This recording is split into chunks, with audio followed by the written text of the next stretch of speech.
we've got the incomparable Yosi Sargent in the house. How are you feeling, Yosi? I'm good. I Yeah. was expecting a little bit more cold here in DC, so I prepared. I've got like lots of puffy jackets, but it seems kind of like a mild spring afternoon out. It's a very warm, weird, global warming winter week so far in Washington, D.C. But I was here, as we know, a week ago. You two are responsible for me being here again. So Oh, sorry. true. Which is fine. But when I was here last week, it was freezing. It was like 20 degrees or something. Let's tell the story, though. Let's but... tell the story. Yosi texts me.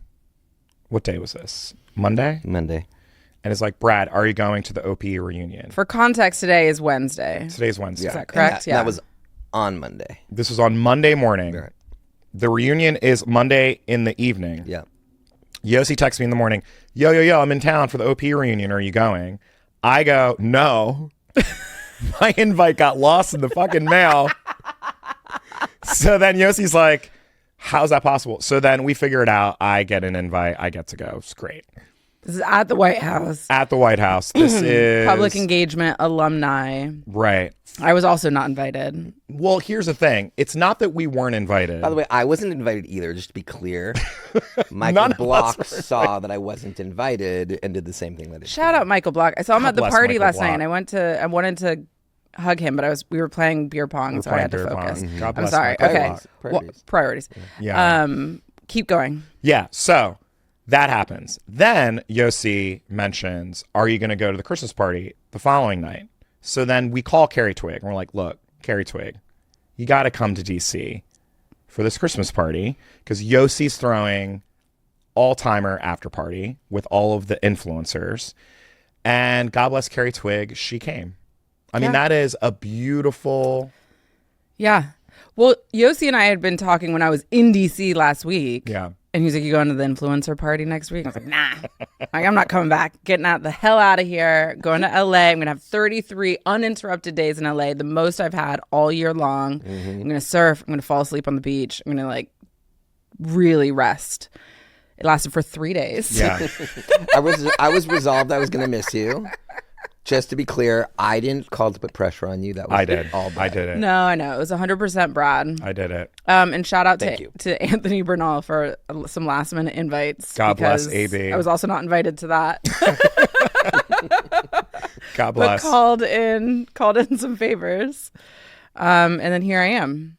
And then I will resume my chill LA life. Yeah. Yoga.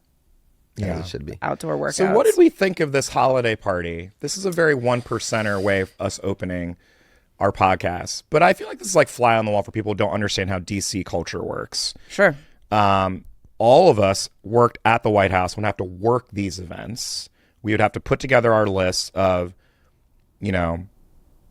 for all of our communities. Carrie Twigg is putting white burly men with big forearms who are union guys on their lists. My favorite. You know what I mean? Yosi and I were putting artists and entertainers and cultural folks on our lists. Yeah. And then a lot of our job was like, I remember Valerie duty, which was a whole thing. Interestingly, she never came to my parties. Is that right? I never had Valerie duty. I remember one year, this is iconic Valerie moment. One year, it was either the Hanukkah party or the Christmas party. I had Gwyneth Paltrow duty. And so Valerie was in, was it the blue room? The room with the tree. And then we would have to bring all of the top people, not just celebrities, but like mayors, governors, activists, etc. To Valerie. So Valerie stays there. You have to go into a sea of people, hundreds of people, while they're like drinking eggnog and like hobnobbing and be like, excuse me, can you come and say hi to Valerie? Really? Jarrett?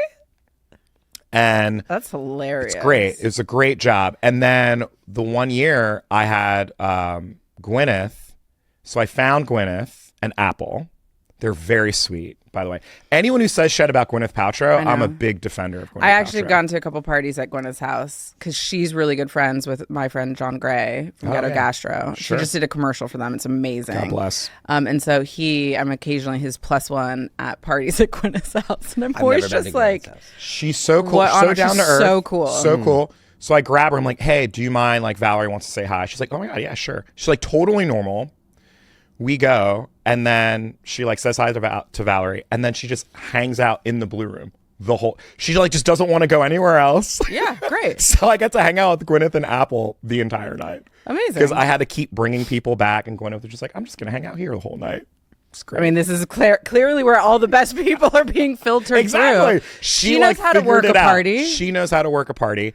We're doing it again where our guest hasn't spoken for the Exactly. first I 20 just have a very minutes. different experience. I Yeah. didn't do any of the parties. You didn't. Oh. So I was only OPE for 9 months. Okay. You didn't make it through a holiday cycle. We were just at the holiday cycle. It was so early. Because you were there day one. Day 1 through month 9, I passed the keys to CalPen. God bless. And Calpen Modi. What a legend. stellar human. And really good at his job. The closest experience I had to that was when we David Washington and I brought John Legend and team to the White House, and he came, and that was one of the first celebrities really to come in at that time, and we were walking through the West Wing, and we went up to the main concourse, and of course there's a grand piano in there. Oh, yeah. And John was like, "Oh, do you mind? Yeah. Can I sit down?" And started playing. Tickling the and ivories.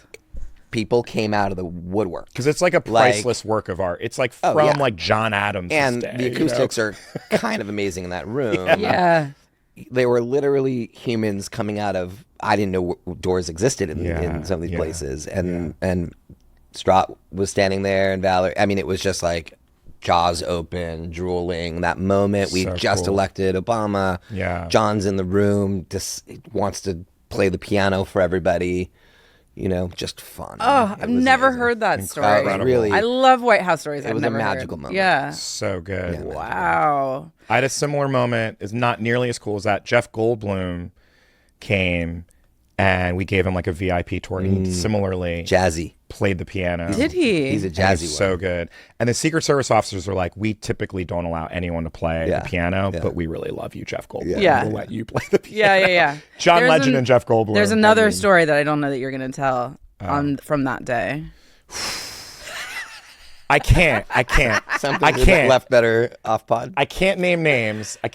We'll maybe save that for like the Patreon, subscriber, Of the worst behaved celebs in the the White worst House. behaved celebrities during the Obama era.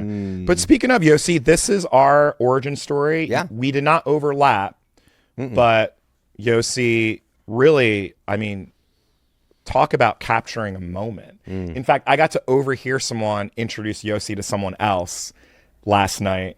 I don't think you even knew I was like in earshot. And someone was like, this is Yosi. Yosi was responsible for Shep Ferry, the Hope poster, like that moment in time. So you got to let people know, especially for the youths that don't understand what the Obama moment was. Like, take us back in the Wayback Machine.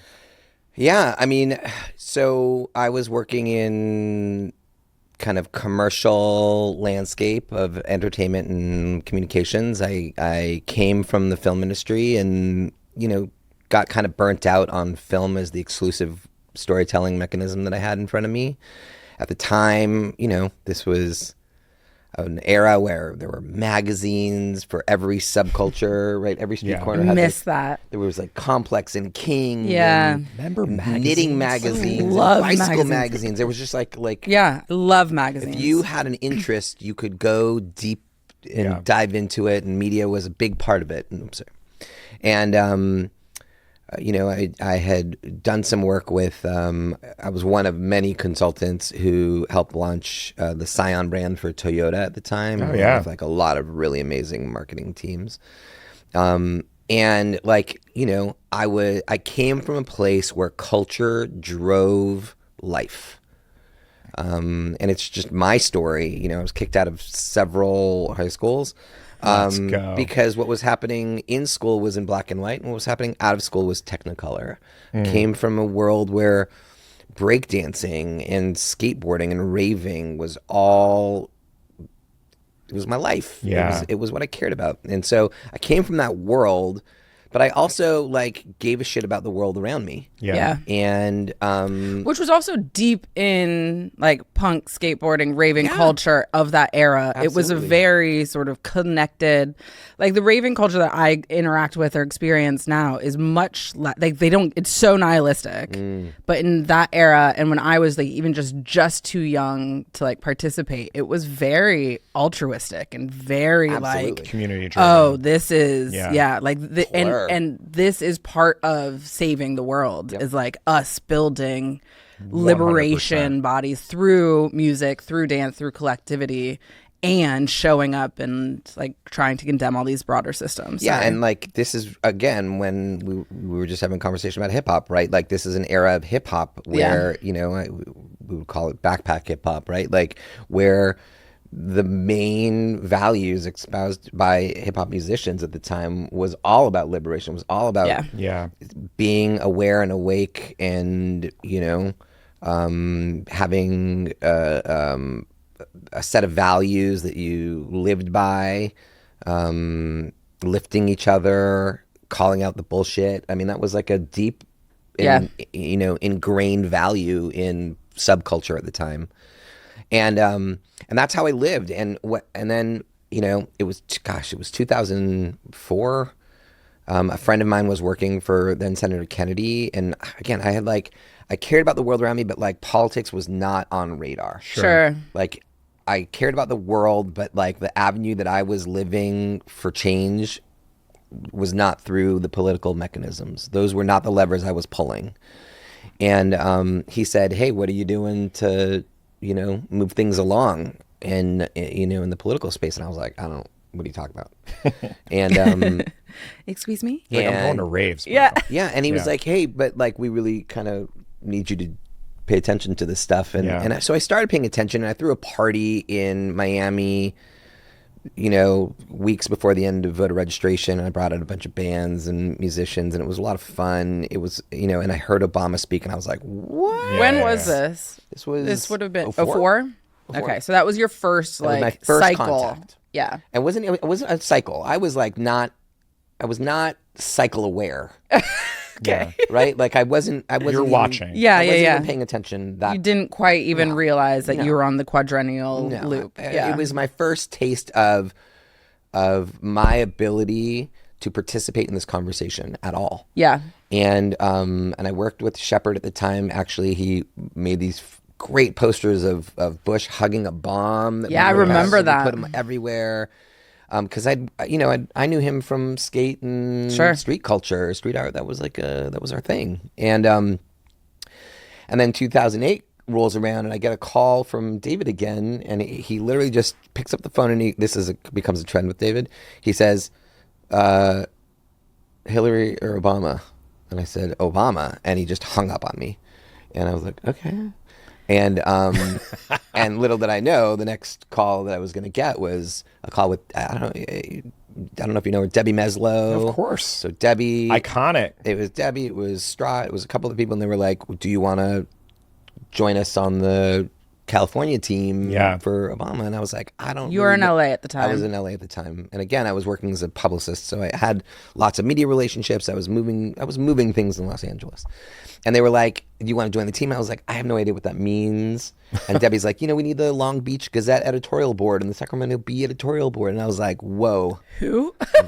Like, I love that's- Debbie. Debbie's that's what such you an think? OG. By the way, I love that Debbie's like, yeah, we need these editorial. That's what. boards. That's So that was what traditional. politics- That's That's what it the was. traditional way of Yeah. doing it. And I was like, all my peers give a shit. Yeah. All my people are moving shit, and Yeah. none of them read that, and none of them are paying attention to that. And I was Yeah. like, I'm going to work for you, but I'm going to work out here. Yeah. Yeah. And so I grabbed two peers, my friend Diane, my friend Bim, and we were just like, what are we going to do? Yeah. And my friend Rob, and we were just like, what are we going to do? Because we got to do something. And we just started like engaging our friends. And we started like doing mini events, and they looked and they felt like what we would normally do ourselves. They didn't look or feel like politics. Yeah. And then I called Shepard and I said, Shepard, Hillary or Obama? And he said, Obama. And I was like, well, why aren't you making a poster? Like, let's do something. Let's go. Yeah. And he was like, they don't want me. I'm a street artist and a graffiti artist. And I was like, oh yeah, oh they do. That's exactly what we want, babe. And I was like, they just don't know that they do. Yeah. And I called Dave and I was like, can I bring a graffiti artist to the party? Yeah. Yeah. And he was like, don't ask. Yeah. Yeah. Just- yeah. It's Just such do a it. good, it's like the number one rule of organizing. And Just don't ask. I had no contact with the campaign itself at that point because I was independently operating. And Shepard made a poster. His daughter was literally being born on that day. He was in the hospital. What? He was in the hospital with his wife in labor when he made that poster. And he sent it to me, and it said progress on the bottom, and it had the Obey logo in the logo. Yeah. And I said, he's kind of a Hope guy. Can we change it to Hope, and can we pull the logo out? And he did. And we went to print. I put it up. This is aging myself a little bit. I put it up on MySpace that night God bless. and woke up the next day, and 6 of my top 8 had changed the picture. And I clicked through to one of them, and 4 of their top 8 had changed it. And I was like, oh, this is a thing. We all changed it. Yeah. And On our MySpaces. Well, it was Precious little MySpace and babies. Friendster. yeah, I never Friendster was Friendstered. still going. Friendster was still going. I did it on my BlackBerry. Mm-hmm. And then we printed a really small batch of posters, and the next weekend was the Oprah event at UCLA. Oh, I remember that. Yeah. And I knew some people through some people who were at the event, and I snuck in garbage bag full of posters rolled up, and I walked to all the people who were behind the camera shot, and I handed them posters, and I was like, wait till she comes out and unroll them. And they all unrolled their posters, and it was all on air at the time, and it was the first time it had been really seen by the public, and Yeah. it was just on from that point forward. Everywhere. It was It was so good. It's now in magazine the covers, Smithsonian. shirts, posters. And most Yeah. people know that poster, but I commissioned probably somewhere near 2,000 works during that strategy, because the strategy was like Shepard's piece is ubiquitous with the campaign and deserves everyone's attention, and it was amazing. It's like the perfect campaign to capture the essence of that moment. But what I believe and why I ended up working so hard on that campaign and why I've stayed in it this whole time is that at the end of the day, when artists and creatives are engaged in the struggle for change, shit moves faster. People understand what you're trying to convey to them much quicker. They engage their heart and their mind. There are just so many people who don't have the tools to express themselves in the way that a certain class of people who are heavily involved in politics do, but it doesn't mean they don't care. It doesn't mean they don't feel. It doesn't mean they don't have opinions. They just need the tools and support to endorse using their own way. My mom isn't going to endorse the same way that my sister is. Yeah. That punk rock kid wants something with spikes and safety pins, and the video kid wants something in 8-bit. Like this isn't really hard to understand. Yeah. And the people who do that best translation are creatives. And so what we we're did, watching that right now. Yes. It's just on the right.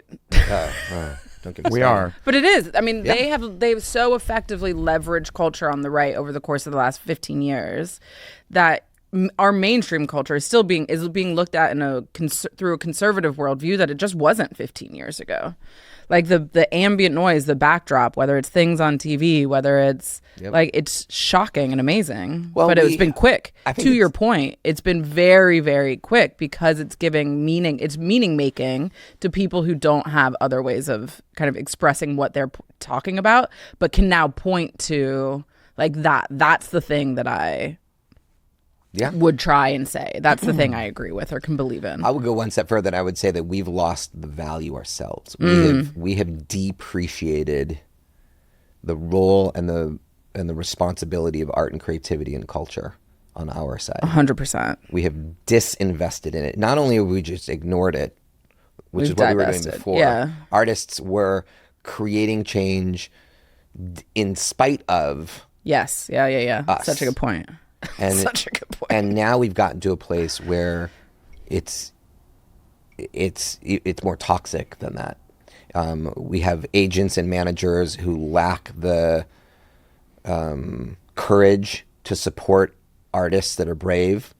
We have a shrinking ecosystem of an economy around arts and creativity that only values scale and doesn't. You can't afford to live as a creative if you're producing work that isn't mainstream.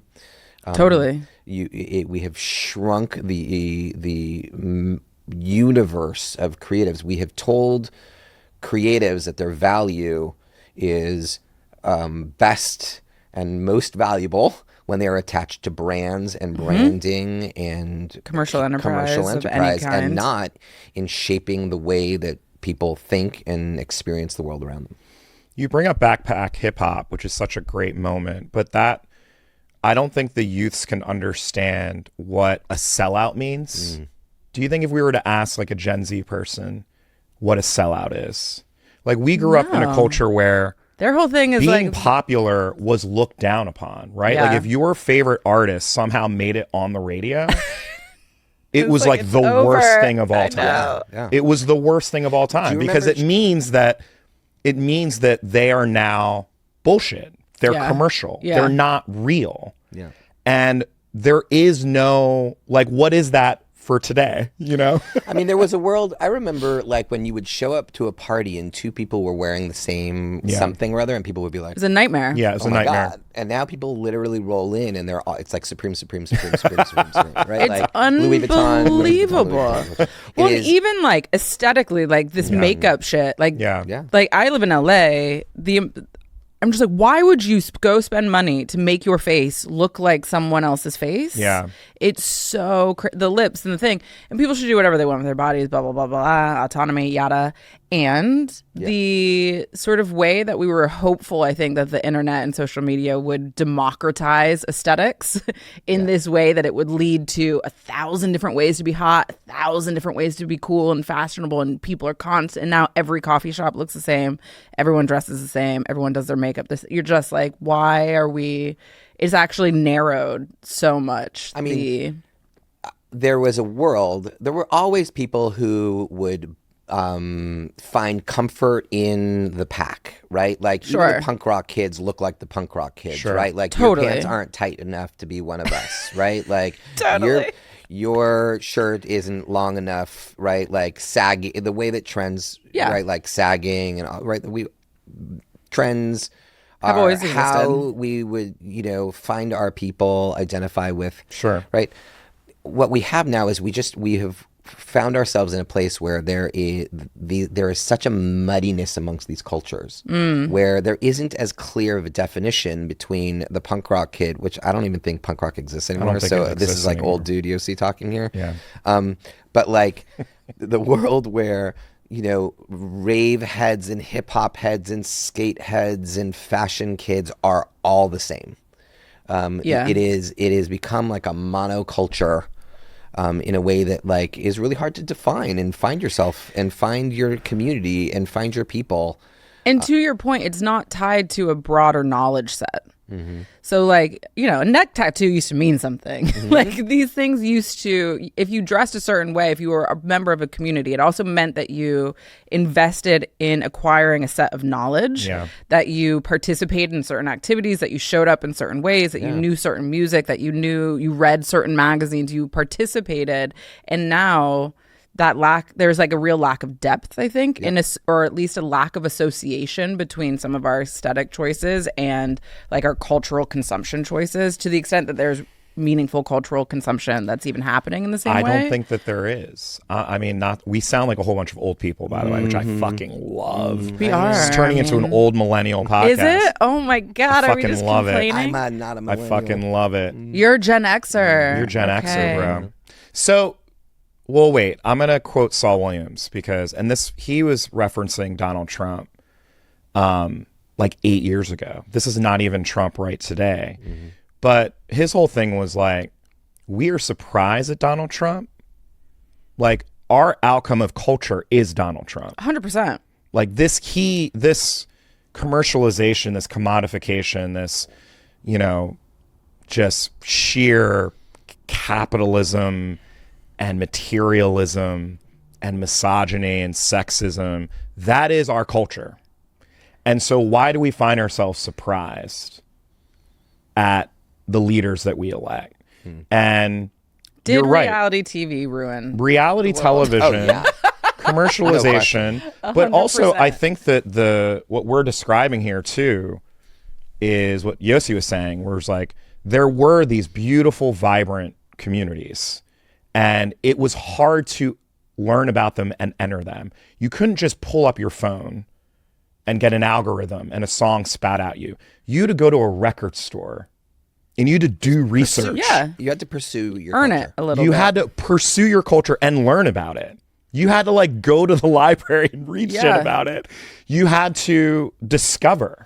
Which is And- actually so great. Like, Yes. it's so healthy And for you. so It's much so of Yes. good for knowledge was human brains. hand-passed from Yes. person Yeah. to person. Yes. Which is ultimately where it became virality, right? Was when things were moving from human to human. I remember the first mixtape that I got from a DJ that they gave to me, and I heard music for the first time that I Yeah. never heard before, and I was like, what Yeah. is this? Yeah. And they would be like, yo, this is such and out there from the East Coast, because hip hop wasn't on the radio yet. Yeah, Right? Like, yeah. the only way you found it was this hand-to-hand connection. And that's still, here's the thing, that still exists today. But the fragmentation of our media landscape, Yeah. and the fragmentation of even the means in which we communicate. We have people on WeChat, we have people on Telegram, we have people Yeah. on WhatsApp, depending on the culture and the community that you're a part of. People who are doing this on Discord, people who are doing this on subreddit. People, Yeah.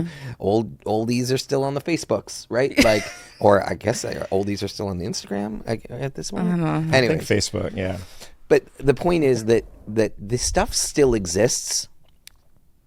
Our political infrastructure hasn't caught up Yeah. with the pace and the scale and the diversity of the kinds of communications that we need in order to penetrate these networks. Yeah. That the goal today isn't mass communication at scale. It should be micro communication at scale. 100%. That the scale and the volume that we're producing content does not match the scale and the pace of content being consumed, and the diversity in which we need to create it. Because I'm not saying the same shit my wife is saying. She's not saying the same shit that my cousin is saying. Yeah. The sneakerhead is saying. And to not create is to not communicate. Yeah. Yeah. Man, I mean, how... hell of a we slogan. have to... we got to unpack a lot. Hell of a slogan. We I got don't to know if that was... unpack a lot. Because Yosi's fucking... You're so good. You also had a real bird's eye view of this last election cycle. And you were also a part of the campaign. Or I don't want to speak for you, but you were really trying to help them, speaking of culture, Yeah. really help them navigate how do you in 100 days, right? I mean, that already... But Task Force was doing stuff from the like. One of the things you said that's really interesting is that you work in 08 and then you basically stay in. Oh, good point. Yeah. Brad, you stayed in too. Yeah. I left. I got the hell out of Dodge, you. and then now I'm just like a little bit back in it. Now you're being pulled back. But so you've been building our infrastructure around how to communicate at scale and experiment and sort of watching it unfold, building in real time as the technology develops and diffuses. Like, I would say that I would frame it a little differently. Tell us everything. I would say that I play the same role that I did in 08. And Okay. that is, I am living on the outside. Yep. I am invisible to most people, and the work that we do is considered. The art world thinks of what we do as propaganda, and the political world thinks of what we do as cute. It is not respected. It is not valued. It is not funded. It is not centered. And when Is that changing? No.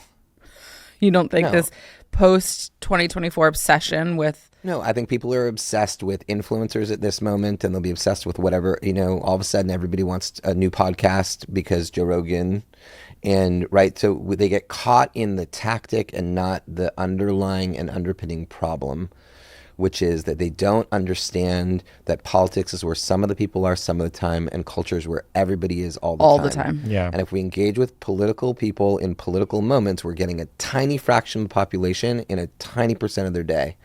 And what we need is an always-on, evergreen communications infrastructure that takes into account who people are, what Yeah. they care about, and not only talking to them about like Bidenomics, right? Like, Yeah.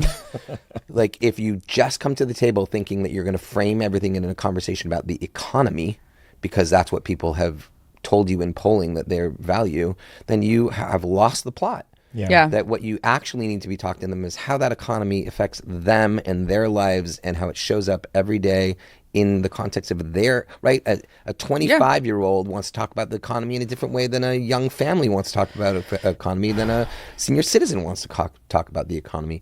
And even in that basic frame, we fail at communicating. And listen, I'm on here, pass me my soapbox because I'm on it. Sorry.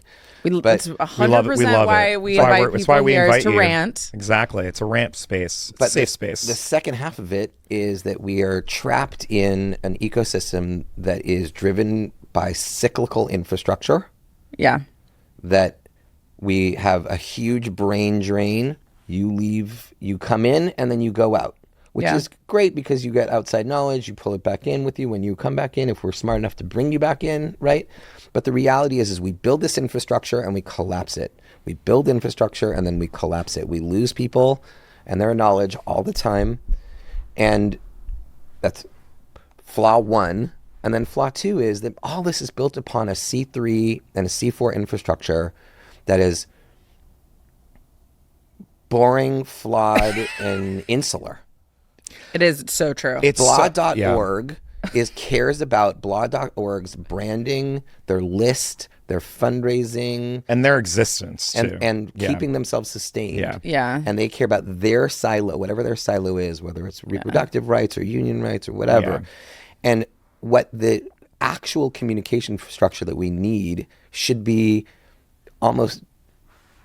not take into regard any of those singular issues. They should bring whatever issue of the moment is the issue du jour to the table. Right now is a moment that we should be talking about gun violence, so we talk about gun violence. This moment that we're in is a moment that we should be talking about the environment. Unfortunately, I still to this day, when you said, what have you been doing on the outside, is I can't point to an infrastructure outside of the campaign infrastructure that is solid, that is supported, that is nurturing the next generation of smart communication on the left. I'm with you on all of it, but I'm going to play devil's advocate. Please. Because my very real feeling is that should not be done by nonprofit groups at all. No. Like they should just get the fuck out of that business role of to doing play. that work. Because I think what ends up happening is there are a lot of groups that try to do it and they get a lot of money to do it. And I think they fuck it up. Yeah, no question. Because of all the reasons that you're just describing. And this is going to be an interesting conversation. And I'm sure fucking our viewers are going to love this because we're going to start going after it to the root of it. It's not like the right has this. It's not like Joe Rogan or Charlie Kirk. I mean, they are just making the stuff. They're just creating the stuff. It's right? not entirely true. You think Joe Rogan, let's also be clear about Joe Rogan. Joe Rogan used to be fucking progressive. He was a Bernie bro. Yeah. You know what I mean? Like we ignored Joe Rogan for years and years and years and years and years and years. The right woke up and they're like, oh fuck, Joe Rogan. And then all of a sudden, Joe Rogan is a darling of the right. You know what I mean? But like he built that.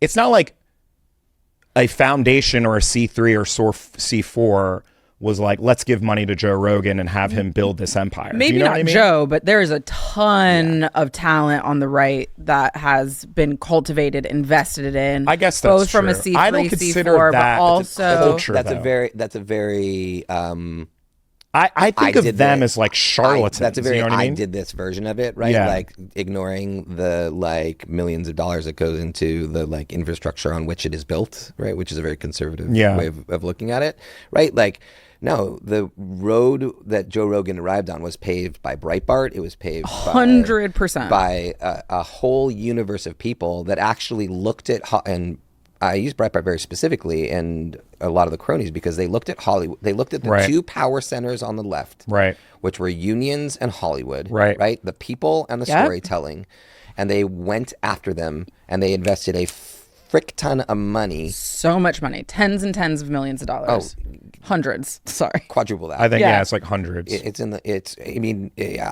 Charlie Kirk just recently did a podcast where the number was $1.52 billion has been invested over the last 5 years in this space.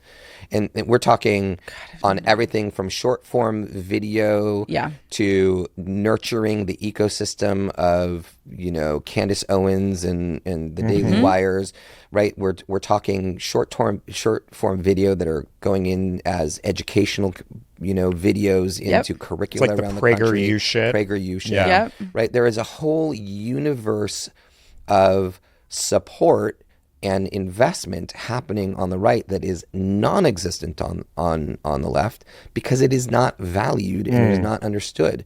The money that is dumped into the C3 infrastructure that we currently have that is siloized and competitive against each other. Yeah. Right? Yeah. Let's be frank here. What is happening is abortion rights folks are competing against gun rights folks for the attention of the politically focused people. Yeah. And they're bidding up each other's CPMs, right? Like they're literally working against each other for the same small sliver of people who are paying attention to the politics in the first place. Yeah. 100%. Almost none of them are reaching outside of their silos because it's hard. Yeah. It requires money and it requires time and it requires an understanding of the marketplace that none of them are. They don't live in the marketplace. Yeah, they're don't- not equipped to. None of them live in the commercial marketplace. They live in a faux C3 universe where they're like, I don't know if you've ever seen that. What was the name? Not Simpsons. The cartoon Beavis and Butthead. Beavis and Butthead, where they buy a box of chocolates and they have $1 and he gives them $1 and he eats the chocolate and then he gives them back the $1 and he goes, well, I'm buying a chocolate from you. And by the end of it, they've eaten the entire box of chocolate and there's been $1 passed back and forth the entire time. We have the same humans being hit. They follow your account, and like it ignores everyone else. Yeah. It's the reason why we left Joe Rogan in the wind because we're more comfortable talking to ourselves, Yes. using weird coded language, using horrible graphic design, and because we've researched it and studied it, and it says, oh, well, this is the perfect word to use in this environment, right? Like it's the most inclusive frame.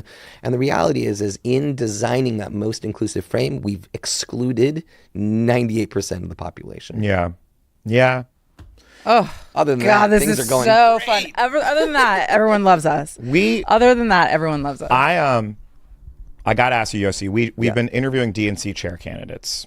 And we had a really interesting conversation with our guy, Ben Wickler, who we fucking love. Badass. Such a good dude. But we talked fundamentally about the brand of the Democratic Party and how tainted it is. Like, I think, at least in our adult lifetimes, I think the brand of what it means to be a Democrat or the Democratic Party may be at its lowest that I can recall. No question.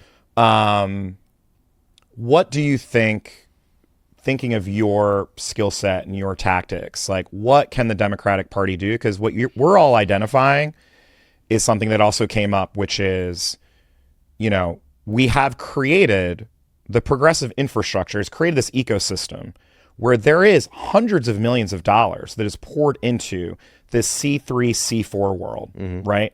And all of that money is spent siloed siloed by issue area, siloed by community.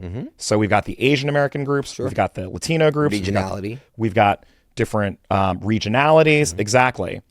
And here's the other thing.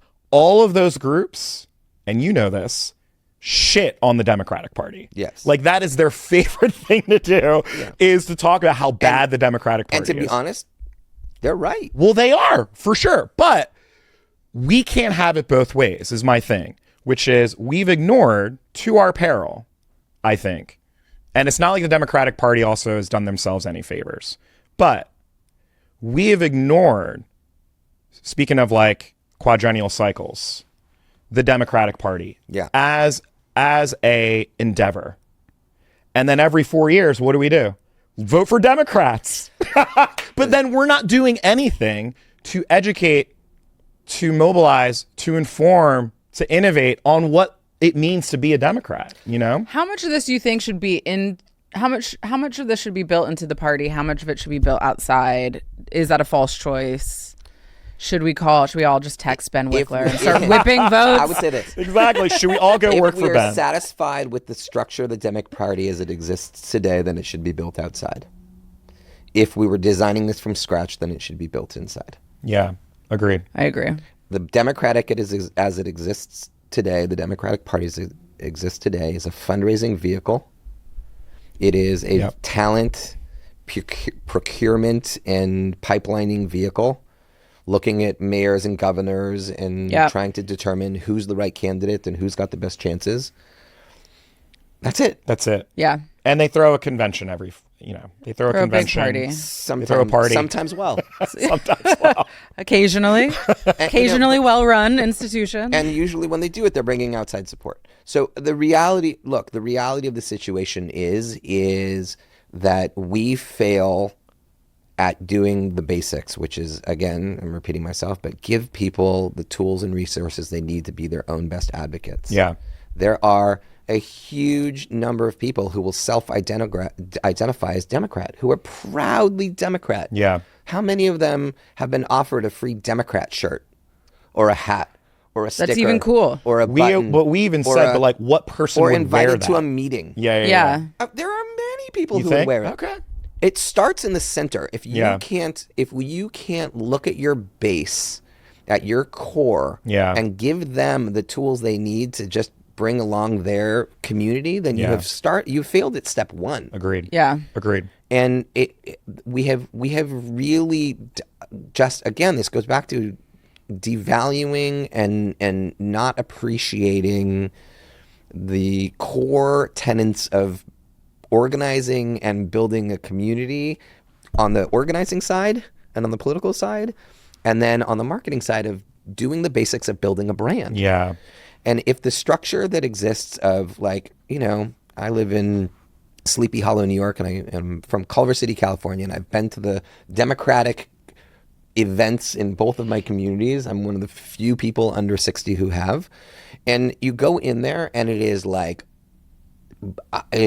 pulling your hair. I pull my hair out, I scratch my eyes out, because it is, if this is the best concept that we have in place for how we get people enthused and excited, like what is happening? It's such a great point. If we sat down and we pulled out a whiteboard and we said, all right, we're going to rethink what local organizing looks like. Let's get some apps involved. Let's get some digital organizing involved. What should people be doing locally that adds up to and layers up to and ladders up to some centralized energy? And then let's top down think about what we can be providing down to the local organizing folks so that they can do their job well at convincing their neighbors to be a part of this thing. It would look nothing like it does today. The tech is there, though. Like Ben brought up Reach, which is an incredible tool. It's great. The campaign adopted it, started at the local level, now it's a national thing, and it's cool. If you have it. Reach is dope. So the tech is there, but you bring up a good point, which is the people aren't there, right? Well, and I think the willingness, like the capital to, both from a financial perspective, but also from like a time and talent perspective, it has not been invested in. By the Democratic Party. And to your point, the people who would be inclined to build such an apparatus externally are then competing with their peers for a limited pool of resources. we are also, to me, it's not a question of an app or a tool. Yeah. To me, it's a question of we have built ourselves, and again, this is that C3, C4 party infrastructure that I'm referring to, even though we are Goliath. They are David in this circumstance. 100%. They are nimble. Yeah. They are untethered. They have the weapon that is quick and fast, and we have Lumbering. moral superiority, and there are a lot of us, and we care a lot about how our community is going to take in the information. Yeah. We watch our words, we watch our design, we message test everything to death. And then we interrupt people's YouTube experience with an ad, right? Like we interrupt people with an ad, by the way, that looks nothing like what they're watching, right? I may be watching video games, but I'm getting somebody holding a puppy. Yeah. Right? Like I may be, Stop it, Yosi. I'm, like it should not be, this is not rocket science, right? Like this No, is totally. stuff that, Coca-Cola knows better than to give like, an ad about gardening to during NASCAR. Like, Let's talk about- this is not rocket science. This is done every day, All the time. day in the normal world. You're firing In me up, political Yosi, world, because- we just lose these lessons. One of the things that has not been brought up, because I think it still needs to be discussed, is this campaign. Because what I think a lot of people want to be like, let's just not pay attention to what happened. Let's just move on. But I think actually we should do an autopsy, because there was hundreds of millions of dollars, billions of dollars spent on sort of what you're getting at, which is, I mean, how much did the super PAC spend on like Bro. influencers? How much did the Biden campaign spend on television ads and shitty YouTube ads? All ends up in the pockets of the people eating dinner at Mar-a-Lago today. 100%. So that's the question, is like, and we don't have to name names, right? But I like naming I names. love well, naming you names. can name some names. I mean, I love to name some names. My I point name is- names all the time. my Brad's point much is more we polite than talk I am. about how, and you are correct that, there's such little money. And I'll tell you why there's no money spent on really good art and really good infrastructure that you're describing is because I think we were so spoiled to think, especially during the Obama years, It's all that like organic. it's all going to happen organically, right? Guess what? None of it was fucking organic. None of it. Right. It's all a mirage. Guess who did it? Guess who did it? And it wasn't Guess just who me. did There it? were a bunch of us, but like none of it was organic. It's called Not organizing. organic. It's Yeah. called You organizing. You organize in the Exactly. creative community in the Yeah. same way you organize in the unions, in That's the same right. way you organize in healthcare, in childcare. We need infrastructure. We need people. This is where you come back to the brand of the Democrats. I Yeah. have a sweatshirt that says Democrat on it. Yeah. And I wear it and I walk around and I Yeah. get fucking looks, mostly from progressives. Yeah. And like the conservatives just like ignore you, right? And most of the progressives are like, bold are we? And I'm like, fuck yeah. And why aren't you? And let's have that conversation. But if it requires a little courage. It requires people to like actually show up and put out what they believe in the world. Yeah. You and I walk down the street and we may share values, we may share opinions, we may believe the same things, but I have no idea unless you're signaling me. Unless you're using words, unless Yeah. you're wearing a red hat, unless you've got a Patagonia on, right? Like whatever we can discern some stuff by what you're wearing, by what you're listening to, by what you're talking about. It's getting a little cloudy these days. It's very cloudy. It's getting a little cloudy, but like this is what it takes to define and to create definition around our values and around our brand. And it starts in the middle. You start Yeah. with your people. What we did this cycle, like, first of all, we just tried to make it a little fun because holy shit, this was heavy. And if like nobody wants to feel like they're coming into an empty white room or to like the losing party, right? So we have to have a little fun in the process. But like, my partner and our business produced a shit ton of merch. Yeah. And we Some of the best merch of the cycle. and that's sad because Yeah. it is not my job. Well, wait, this is my question. Kamala takes over the helm and we see a moment. I mean, that moment when she took over Yeah. was a moment. Oh, it was And it was such a blessing for my work. Let me tell It you. was such a moment. Every call that I made during the Biden, and like, thank you, Biden, for all that you've done. Yeah, You yeah, it was hold impossible, everything, though. and all the people who are working for you who have like You've done so much for us. Every single call to an artist was like, fuck no. I'm not getting out in front of Gaza, in front of like, my audience is over here. There's no way I'm taking that risk. Remember what I said about like creative courage and managers and agents who are like, don't risk the economy, right? Like they would get canceled. They would get yelled at mostly by progressives who would be like, you're with Genocide Joe, huh? Yeah. They don't care. The conservatives actually like don't care. They're not listening to you anyways, right? It's mostly fear of progressive backlash from the artists that I was working with. And then once the candidate changed, people were like, well, all right. Yes. I'm interested. I mean, it happened with me. People were random, amazing humans were calling I need $100,000 to show up. Right. Yeah. Right. Well, then there's that. We were also on some some of those calls. Yeah. Yeah. No, I'm so down to help you for $150,000. I will in a private plane. I will help you from Vegas. It's like cool. It speaks a lot to again. I go back to we have trained a generation of creatives who have forgotten about the true power that they hold, who don't really understand the traditional role of art and artists and culture in society. Agreed. And we have to go back to investing in that kind of education. This is long, slow organizing work that we're not investing in. Do we know, because the amount the Biden campaign spent on influencers was pretty paltry, because they gave Village like a couple mil, right? It was like 2 to 5 million. I also think the way that we're totally over indexing with these fucking influencers. I mean, influencers are great. They're a part of an ecosystem. Yeah. We are over-indexed on their role currently because the world is over-indexed on their role. Yeah. Right?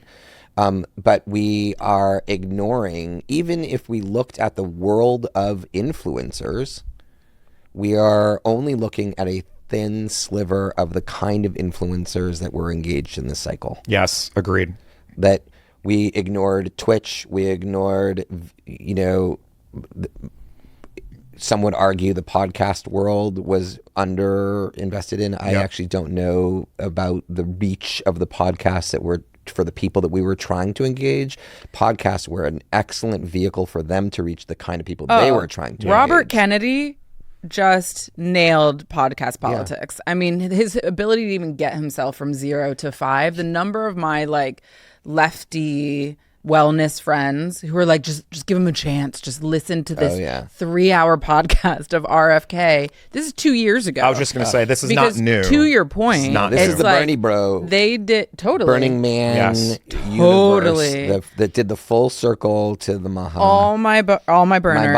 My body is a temple. RFK came to Funny or Die like 6 years ago. Years ago. Perfect place. Wanted to do a Funny or Die video with us, and our writing staff was like, fuck that. They wanted to do like an anti-vax video. He was going to pay for it. And our writing staff was like, fuck this guy. We didn't do it. So that's the thing. Like RFK, this didn't happen overnight. No. Right? Like a lot of this before stuff. You're thirsty. Like we keep showing up in September and October. Did you hear people raising a flag and sounding the alarm about Maha from the campaign side at all? No. Did you hear anything? Maha? Make America healthy again. Oh, Make America Healthy Again. The fact that I don't know what that is. God I mean, bless. I should tell. Like 100%. We were seeing it. We were feeling it everywhere. It spiked clearly like a month and a half, 2 months before, where there was clear investment.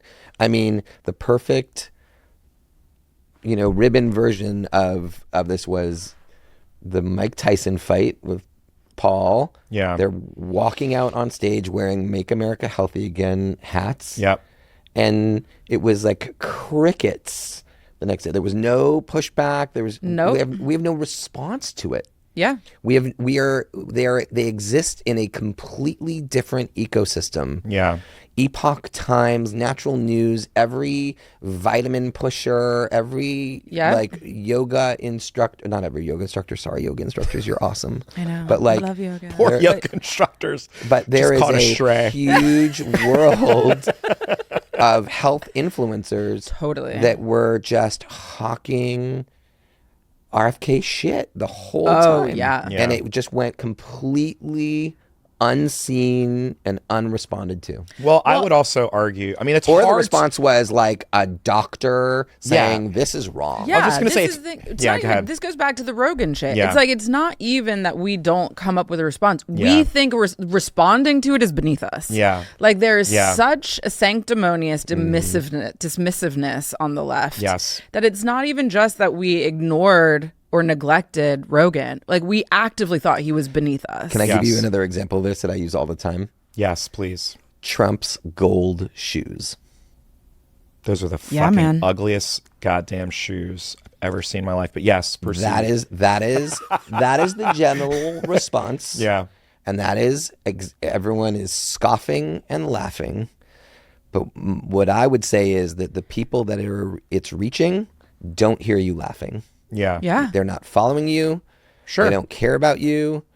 It's not just the shoes, in though. It's shoe all the culture. things. But let's use this as a specific, because in shoe culture, at ComplexCon, at SneakerCon, where they dropped that shit, Yeah. he was everywhere. There were people walking Everywhere. around SneakerCon. Sold them out. with "Make America Great Again" Yeah. signs, Yeah. literal signs in No, sneaker culture. 100%. Yeah. And He it was showed like, up to the culture. we were understood how to laughing at participate. it with like sanctimonious joy about like shit design.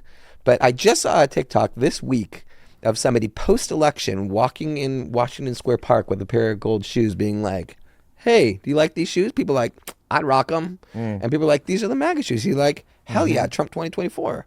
Like the culture, the tool to get to that culture, they're taking the steps required to reach and to engage the people that they want to reach in deep and They're meaningful trying. ways. And understanding the form. Sure. Because this is something we've talked about a lot, that Kamala, we give her credit for going on Call Her Daddy, but she made Alex come to DC, built a set, talked to her for 40 minutes. Yep. Like broke the form and asked this creator who's built this extraordinary thing to break form and to participate on Kamala's rules. Fine, I get it. She's really busy.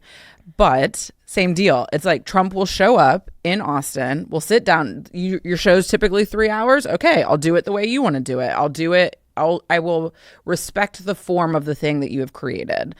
And so my shoes may be ugly, but I'm showing up and participating on the rules that you've set. I'm not expecting you to come and conform and contort yourself to me. And they did such a great job of that, of respecting the fact that these things are built with intentionality, and we do not. We expect everyone in culture to conform to our way of doing things, and then are shocked when it doesn't work.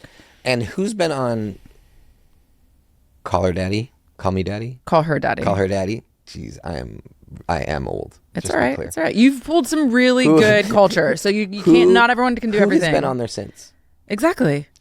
That this is the point that I make is like there was all this hand wringing and concern about black men this cycle, and everyone was like, Charlemagne, we gotta get in front of Charlemagne. I know. Right? And I watched Maurice from Working Families Party go on and fucking Nail it. cooked. He cooked. cooked. He was nailed great. it, and he did great. And I'm just thinking like, whose job is it to make sure that somebody is on The Breakfast Club every month? This is what we were Anytime saying. they want. Yeah. Whose job? Well, that's Yeah. the crazy thing about But, Rogan. I mean, like literally, Yeah. is that in the party? Yeah. Is that in one of our like issue verticals? Because then what's going to end up happening is like, the abortion rights, repo rights crew are going to be like, no, it's got to be somebody who's a repo rights advocate. Yeah. Yeah. And then the environmentalists are like, no, it's got to be an know. environmental person. I know. But the reality is we need to be living in these spaces in a coordinated and efficient way, and there need to be cross collaborations happening, but there is nobody who holds that responsibility because the party has failed us. This should be a party responsibility or a movement responsibility, and it is none. It Clip can't it. be. Clip Yeah, it. it can't be all. There's the clip. I agree with everything you said, but I think the one part that I am bumping on is it's so easy to place all the blame at the feet of the Democratic Party. And the reality is all of these fucking groups could have figured this shit out. Like they're independent thinkers. They got real money. A lot of these organizations got real money. They they weren't doing the same kind of building that you're describing. It can't all be put at the feet of the Democratic Party. Twigg and I were saying this about Rogan, which is a really great point, Yosi. It's like, okay, Kamala's not going to go on, but who else can go on? Think of all of those surrogates from the Kamala campaign. You tell me that you couldn't get one motherfucker to go on Rogan and like talk through some shit. Did you guys see Pete? Did you guys see Pete on Jubilee? Pete was great on Jubilee. Yeah. Like Pete was first of all, the great on fact Jubilee. that somebody went on Jubilee. Yeah. Was a win, right? That was like, that's a YouTube centric show with social offputs off of there, but like it was having a moment. It was cresting right when that happened. Destiny went on there. Like, I mean, Destiny's the worst, but Jubilee. But who the fuck? But per what you're saying, who the fuck else do we have? Who the fuck is Hassan out and there? Destiny are like our two outbound communicators to an entire generation of people that do not give a fuck about even Pete Buttigieg. Yeah. Right? Like but Pete was great. But the point I'm making is it's not Cap. It's not the unions. No. It's not like, I would love not to shit on the Democratic Party, but the Democratic Party just has to stop being shitty. Agreed. Preach. I'm with you. And here's the thing. We're asking, I think, I don't disagree with your point, Brad. And yet I also think that we're asking a lot of issue-oriented groups that are designed to push litigation, are designed to craft legislation and advance legislation, to then also be creative agencies. Like, get the people who do that instead of asking people who are linear and good at one particular thing to do something that requires a really fundamentally different way of organizing your brain and thinking about the world and interacting with the world. Like that, it might be too much and might just further entrench our C3, C4 infrastructure if we build it in the issue advocacy world. Like, let them do their thing. Let them care about state legislative strategy. And let them care about and end gun violence. Your job is to end gun violence. Exactly. And like, don't take your eye off of that very specific bulb. We have just allowed this other layer or this other part of the ecosystem that should have been built to either completely atrophy, to like, again, think like, oh no, it'll just happen. We've continued to perpetuate this myth that because Hollywood is filled with Democrats, that it is somehow now producing a liberal product or a progressive product, which it is not, and not what it is designed to do, and not what it's been, and has been actively pushed to the right over the course of the last generation in a way that is both by design. Andrew Breitbart, you go back and you read any of his stuff, and it's very much just like the left wins because they know how to control narrative. Yep. And as soon as we start investing in narrative, we will win. Like, he knew it. The writing was on the wall. He was just like, we are Bannon out here, just like, we're not in a civil war, we're in a cultural war. Like, this is a war waged in culture. And they have figured out not only how to build it, how to fund it, how to keep it perpetuating, but also how to expand it and grow it and pick up the places where we neglect. Sure. Pick up the low-hanging fruit of people that we have overlooked, people that we have talked down to, people, whether they're creators like Joe Rogan or they're people who felt completely disengaged like the Bernie Bros. Yeah. Yeah. And they also had, I mean, let's also be clear too. This is also about Trump, right? Because the Republican Party... And then you get lightning in a bottle candidate like Trump that just... The Republican Party doesn't know how to fucking do any of this bullshit. Yeah, but we could say the same about Obama. I just want to be like, amazing candidates come once in a lifetime on both sides of the aisle, and they can either, the people who support them can either take advantage of the opportunity and build new pathways to success, or they can come and they can go. And unfortunately, a lot of the Obama energy, I look back to OFA. Yes. I look back, was like tamed. Wait, talk about that for people who don't understand, because Twigg and I have referenced it a couple of times. Yeah. But what I realize is we've not actually done a little bit of like an autopsy on that energy that you helped create with Shep Ferry, with all of these artists, with music, with culture. It was a transformational moment in American politics and American culture. Where did it all go? I think a lot of the people who were orchestrating it I, for one, I'm not going to, again, I cannot claim to own any part of the momentum that was built beyond engaging a bunch of amazing creative people. We were all part of it, right? Yeah.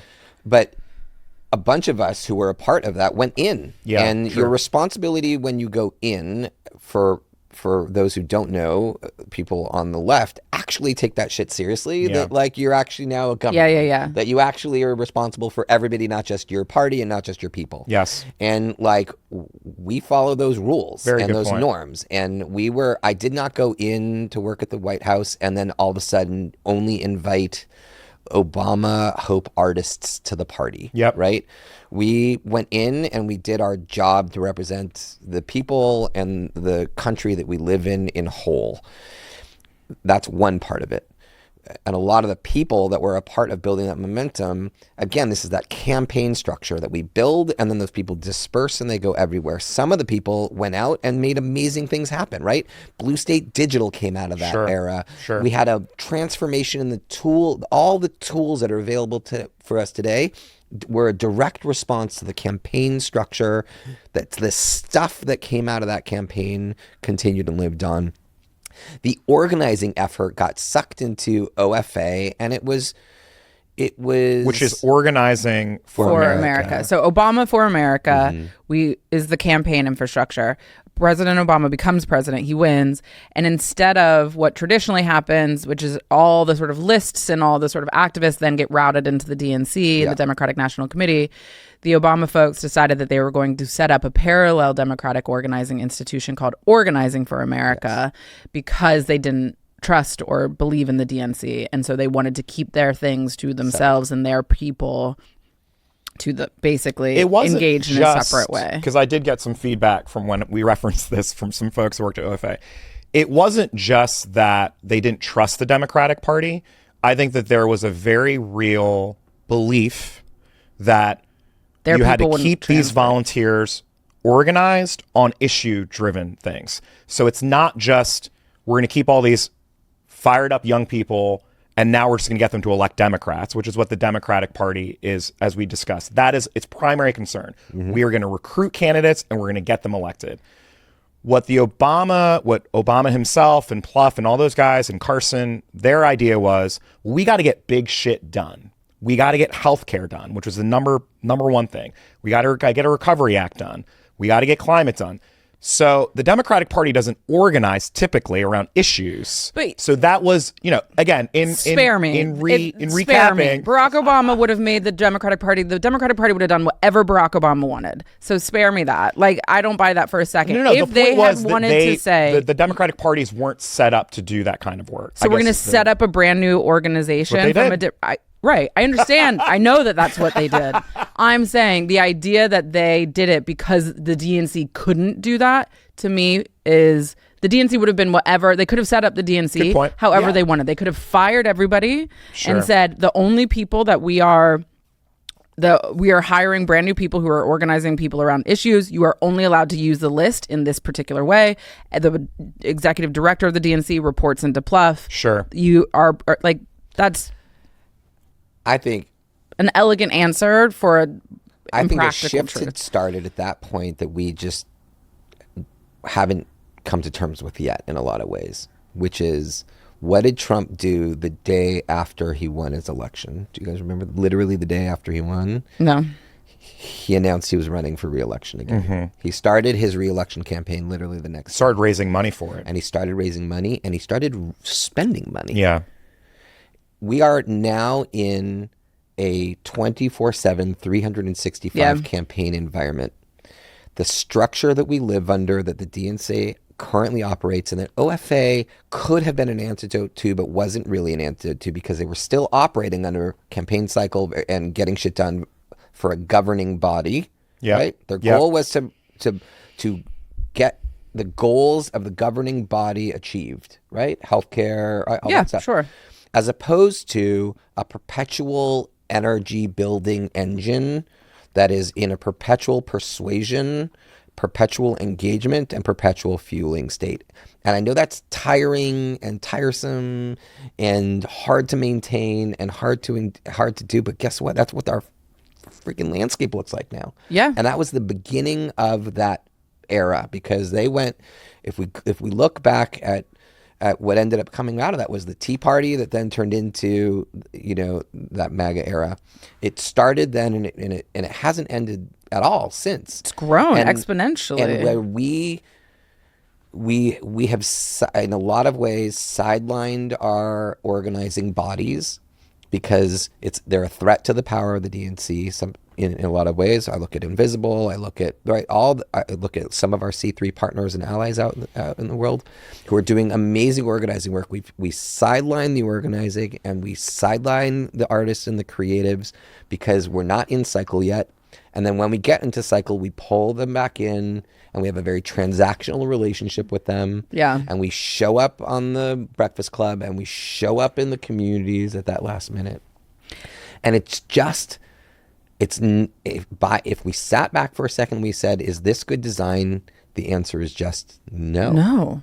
The answer is just no. Yeah. And so what we need is leadership who understands that the media landscape has changed, but it's not just the media landscape. It is the campaign landscape is different today. Yeah. And what we need a healthy media and engagement organizing ecosystem that are not separated, but are actually the same. These are not two different structures. Digital doesn't live separate from organizing.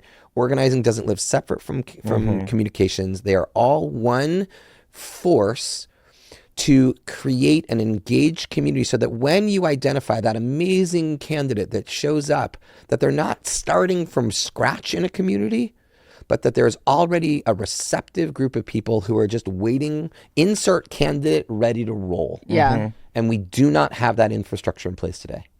There is, again, I go back to whose job is it?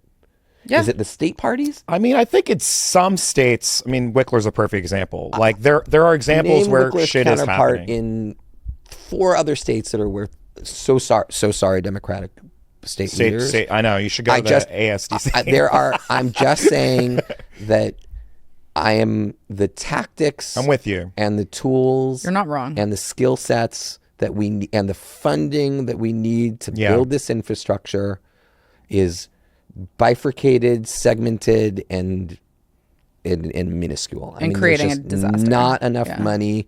It is spread out in the wrong places. Sure. And we are the way that we do it. There's a huge brain drain, and people who are really good at their jobs from the creative community walk in and they see it and they go, "I want nothing to do with this," and they sprinkle a little creative dust every couple of 40 years, and then they walk away. Well, what you're saying, this is exciting. I want to be mindful of your time, and I'm going to wrap it up because what we're kind of getting at, which is not where I thought we would end up, which is exciting to me, which is to say that I think we're all in agreement that a lot of this should reside within the Democratic Party, right?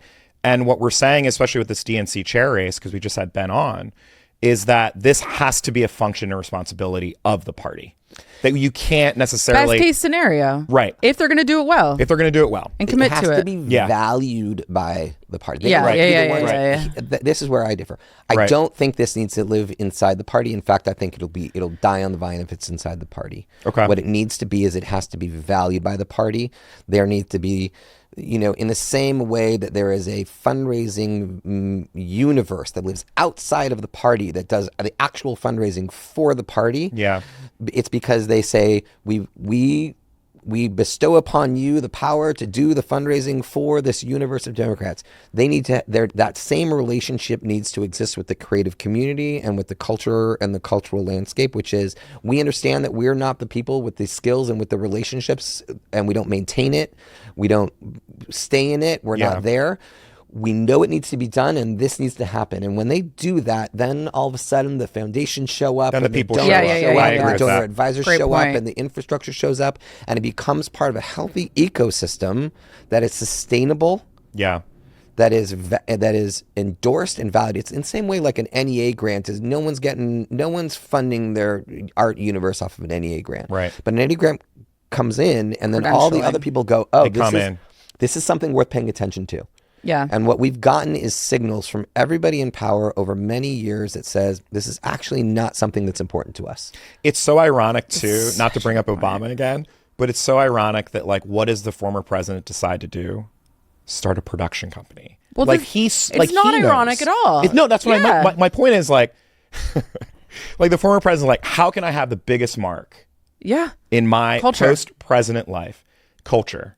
I'm going to set this up. And yet, for some reason, no one saw that as a sign that we should also be investing in that work, you know? And he's apparently been convening people and trying to like get to the bottom of why there is such a lack of interest in progressive, like progressive funder spaces to really build and maintain and invest in a progressive media landscape. But it's like I would love for him, or I mean, we should have him on. We should. No, I'm serious. Like Barack, we should have him on because I think that this is his work. So I'm sure he has a lot of ideas and thoughts on it. You know, I think there are we have really smart, we have really talented, we have really creative people who share our values, who share our vision, who understand what it takes to do this work, who have felt like this is not their responsibility. This is somebody else's responsibility. Yes. Yeah. They have been burnt out. They have been living in a zero-sum landscape for a long time.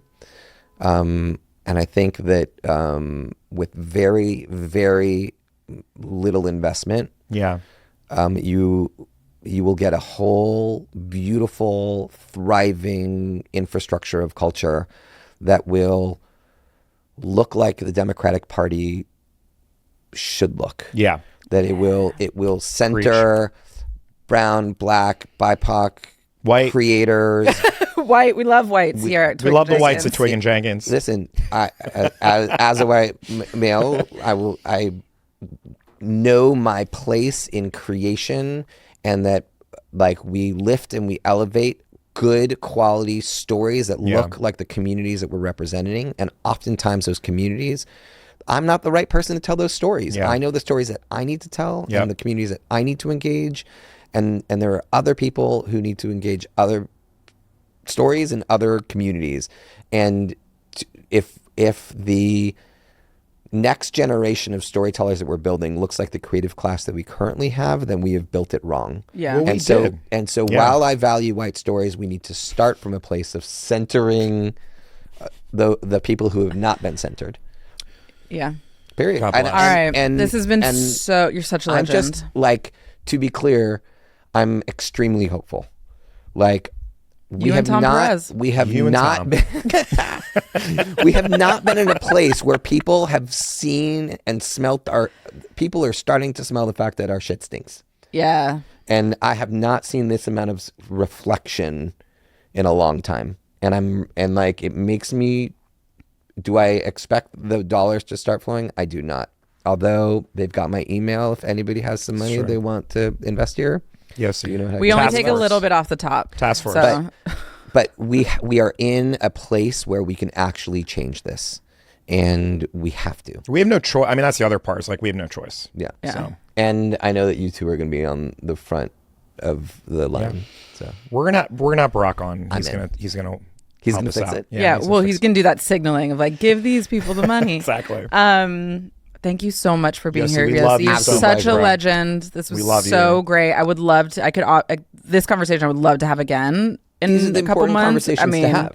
It's so fascinating and it's so urgent and necessary. And I think there's also a responsibility for people like us who actually do understand both the political infrastructure and the cultural infrastructure to do some educating work around how those things interact. Because one of the things that I have been experiencing as I'm talking to people who do or like thinking about starting to fund this work is that there's often a really they're like very low information about how you would even fund media, how you interact with culture. And so I'll say one thing, they're like, you mean like this? And it's like, no. Like that's a whole different thing, babe, you know? And so I hope that we can have more conversations like this because I think there are people who are looking to try and fix it, who are looking to invest, who see what's happened on the right, who want to participate, but they actually just they need to be schooled up on it a little bit. It's like cultural services. Wickler talked about candidate services in Wisconsin where they set up state Democratic parties like, if you're running for office, we're going to do it all for you. We're going to set up your website. We're going to help you Yeah. raise money. We're going to so you don't have to hire consultants. Yeah. It's like there should be cultural services. Well, the Guys, great news You're is gonna miss your plane.